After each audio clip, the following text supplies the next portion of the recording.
The PlayStation 3 came out in 2006 and was initially a bit of a disaster. It was expensive, had the tendency to overheat, and had almost no exclusives worth buying. But skip to the end of the generation, and not only did the PS3 surpass the Xbox 360 in sales, but it also managed to cement itself as one of the best video game consoles of all time. Hey, how's it going? I'm Josh from 91 Tech, and today we're taking a look at the PlayStation 3. How does it hold up 14 years later?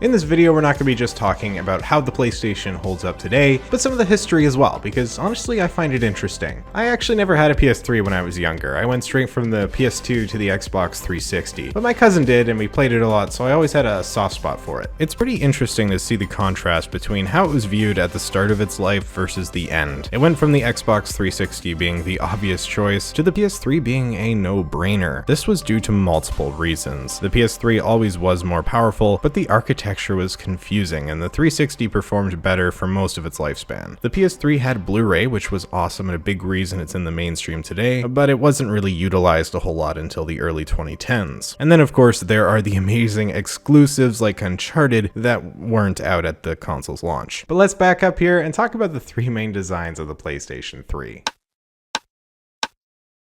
Here I have the original one, kind of. The original PS3 actually was backwards compatible with PS2 games, but unfortunately this one isn't. It does look more or less the same, just with less USB ports, having a glossy black finish that I absolutely love. It does scratch way too easily and also collects fingerprints, though I'm not sure why you'd be touching your PS3 a whole lot. Anyways, the thing that stands out the most, to me at least, is the Spider-Man font word mark that says PlayStation 3 and spans across the top of the console. It's pretty cool and is very, very reminiscent of the 2000s to me. On the front of the console we have the disc tray and PlayStation logo under it. I'm pointing this out because you may not have noticed this, but you can actually rotate the logo. So whether you're standing your PS3 vertically or horizontally, you're covered regardless. The PS2 did this as well. It's just a very nice touch. If you're looking to pick up a PS3 for whatever reason, these old ones aren't the ones to go for. This is because of the yellow light of death. You've probably heard of the red ring of death, and this is essentially the PlayStation version. While the problems aren't nearly as widespread as red ringing, the older PS3s do tend to overheat occasionally, so you probably are better off going for the PS3 Slim. The Slim PS3 has a matte finish and definitely looks a lot more modern, and somewhat similar to the PS4 Slim. It's smaller than the OG PS3, which is great because it was an absolute unit, and the Slim is also better with overall durability. Skip to 2013 and the PS3 Super Slim came out. Practically, it's about the same as the Slim, but it looks cheaper in my opinion. It also has a slide over disc cover instead of an actual tray, which again just feels cheap. Functionality wise, however, it makes zero difference. All PS3s have Wi-Fi, HDMI, and Blu-ray. In terms of features, PS3 was definitely the way to go back in the day. In terms of games, it wasn't the one to go for, at least at launch. There were basically no good exclusives at first, but as time went on, Sony admittedly really upped their game with the likes of Uncharted and Last of Us. I'll talk about those games and more in a bit, but first, let's talk about how the games actually looked. Graphically, the PlayStation 3 was actually more powerful than the Xbox 360, but unfortunately due to the confusing architecture, Xbox versions of the games were typically better optimized. Some developers like Naughty Dog did really start to grasp the power of the PS3 at the end. For example, with Uncharted 3 and The Last of Us, I would argue the graphics were the best of the entire console generation. However, it took quite a while for developers to get the hang of things, so that means if you want to play last-gen titles, Xbox is probably the better way to go, unless you solely want Sony exclusives. The Xbox 360 might perform a bit better on average, but that doesn't mean the PS3 isn't impressive for 2006. It outputs high-definition video with HDMI, and because of that, games on it have aged fairly well. Definitely a stark contrast to the Wii, which used lower-grade hardware for a lower price tag, but could only output 480p. With high-def TVs becoming mainstream, graphics received a huge jump, and because of it, a lot of the games have held up at least half decently, even to today. Unfortunately, nowadays, if you want to play PS3 PS3 games, you actually have to get a PS3. Sony offers zero backwards compatibility, unlike Xbox, which has almost all major 360 titles fully playable on Xbox One, as well as the new Xbox coming out soon. You can pay for PlayStation Now, which is a streaming service that includes many PS3 titles, but then you're streaming it, and you're gonna have the issues that come with that. Latency, quality dips, and of course if you don't have good internet, forget about it. It's a darn shame Sony doesn't have a better way to play PS3 games. The best at this point is to actually pick up an old PS3, and I don't think this will ever change. But if it helps, a few of the major PS3 titles have been ported or remastered over to the PS4. For example, the Uncharted trilogy, Batman Return to Arkham, and Assassin's Creed the Ezio series. The number of games remastered is just going to continue to get larger with the PS5, so for now you really just have to hope Sony eventually reboots your old favorite game. For me personally, I've been waiting forever for the old Sly Cooper trilogy to be brought to PS4. The HD collection for the PS3 is a fantastic improvement visually over the PS2 games, and I just want to play it in 4K. Is that so much to ask for? Of course, if you really want to play those games in higher quality than ever possible before, the PS3 emulation scene for the PC is bigger than it's ever been. Our PCS3 is the best open source PlayStation 3 emulator and has quite a few games available. You know, if you consider half the entire PS3 library, quite a few. I'll link their compatibility list in the description below if you're curious. I personally want to give this a shot at some point. A lot of the games aren't compatible yet, so keep that in mind, but I remember not that long ago when people said PS3 and 360 emulation would never be any good, and now look where we are today. At least old PS3s are very cheap to buy if you really need to play a certain game you can't find anywhere else. Or at least that's what I originally wrote in my script, expecting PS3s to be cheap, but as it turns out on eBay.com, they're actually more than I remember. We're talking about $100 for a fully working console, as well as maybe some accessories and games. Now that's not too bad, but the 360 does seem to be a bit cheaper. I'm guessing right now prices are inflated due to the whole world ending situation, so if you find one in a local online market or a thrift store or something, you have a good chance of getting a better deal. I strongly recommend you look for bundles. Oftentimes people just want to get rid of everything, and so you might be able to get them down on the price and end up getting a ton of stuff for really good value. I do recommend getting the slim or the super slim models of the PS3, because while some of the originals do have PS2 compatibility, they're often overpriced and potentially could end up with overheating issues. But for the most part, don't buy a PS3 anymore. I feel like there are better uses for your money, like putting it towards the PS5 or a Switch or something. But if you desperately want to play a PS3 title, this at the moment might be the best way to do it. And that's a shame, because there are truly some fantastic titles on the PlayStation 3 that a lot of people would absolutely love to replay or even experience for the first time. But enough of all that. Let's talk about the games.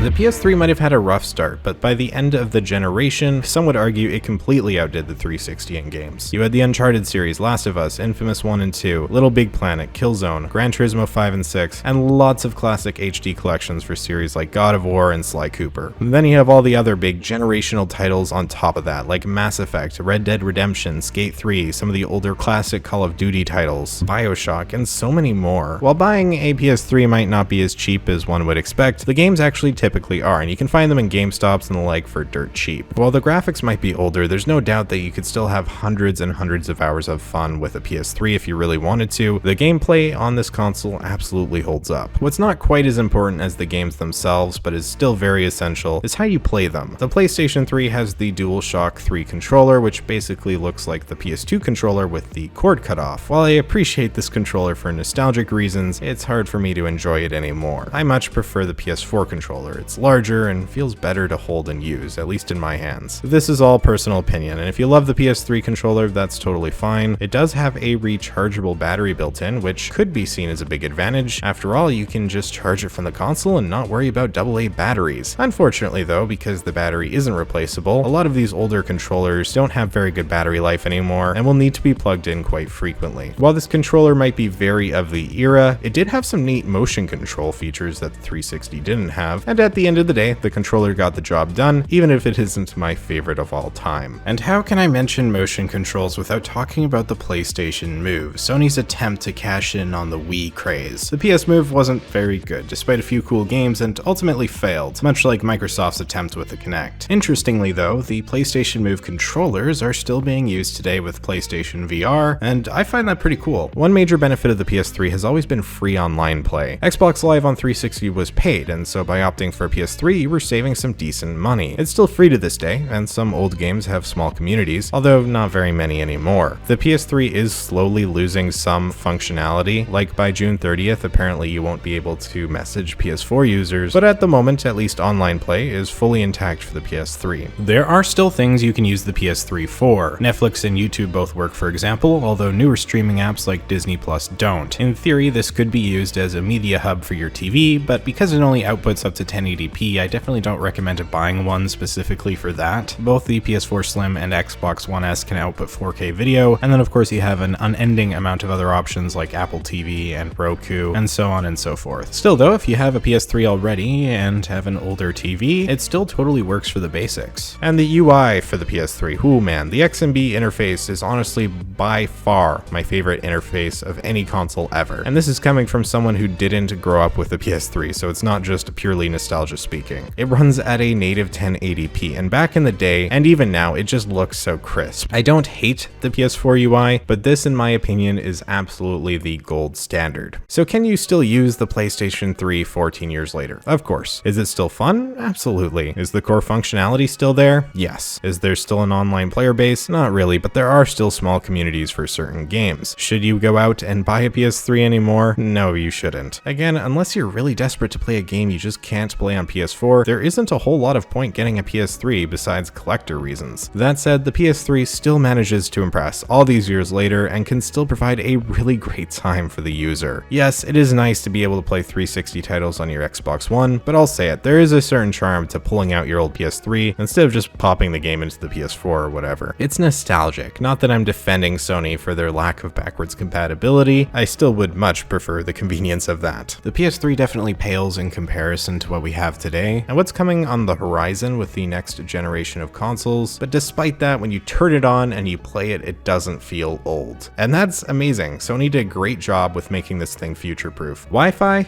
Yes. HDMI? Yes. High definition video? Yes. Not a whole lot of storage space in most of these, but luckily I have most of my games in physical copies, so that's okay. The PS3 for me was absolutely worth buying back in 2017 just to be able to experience Gran Turismo 5 and 6 and replay the Sly Cooper series in high definition. I bought it back then for less than what I was seeing it on eBay now, but even so I think it would have been worth it for me personally. I'm glad I got to enjoy the PS3 properly, the real experience, to an extent, even if it was like 10 years later after everyone else did. And I strongly recommend you try some remasters of old classics like the Uncharted trilogy or the first Last of Us if you haven't already. But with that, I think I'm pretty much done here. Did you or do you still have a PS3? What was your favorite game for it? Let me know in the comments down below. If you found this video interesting, maybe hit that like button and consider subscribing for more content just like this. You can follow me over on Twitter and Instagram at 91_tech if you'd like to for some reason. But with that, thank you so much for watching. I'm Josh from 91tech, and I will see you all next time.